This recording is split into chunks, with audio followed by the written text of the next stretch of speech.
McDonough versus City of Homestead. Good morning, Your Honor. Dr. James Mr. Eric McDonough. McDonough, Doctor, good to see you. Mr. Stetschein, good to see you as well. Good morning, Your Honor. Good to see you as well. I've read your motion. I've read the response.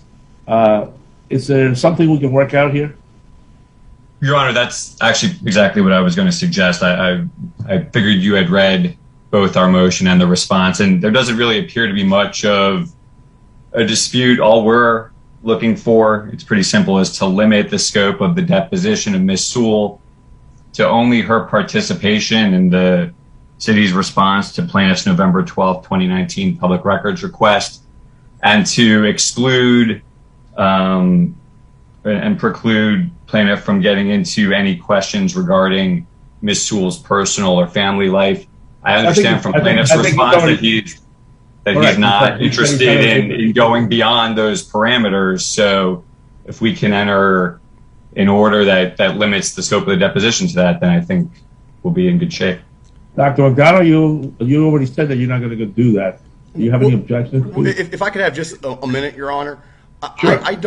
I concede. I don't want to ask anything about Sewell's family or her granddaughter's custody, but I don't think that my deposition should be otherwise limited. I have. That's all he's asking to limit. Well, Mr. Zeskine is trying to limit the deposition further than just not asking questions. Don't look at get close in the mouth. That's all he's asking to limit, and that's all I would limit. Okay, I just want to make sure that I can ask questions about related to my defense. Well, you're ahead of the game.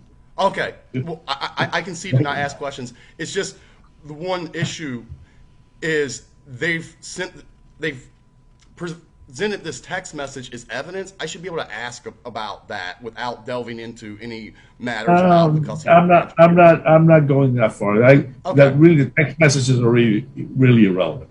Okay, all right. Your Honor, there is one additional point, though. It's not just, yes, the primary focus is keeping him from diving into her personal matters, but there are several other pending cases that he has against the city. There's cases that, including the one that he's trying to relitigate in this matter, and we're seeking to limit the scope of the deposition to what's relevant to this particular public records request, and not have him do discovery for other cases or do discovery into cases that have already been resolved. I don't believe you're entitled to do the story for other cases. You want to send her down for depo on those cases, you're welcome to do so.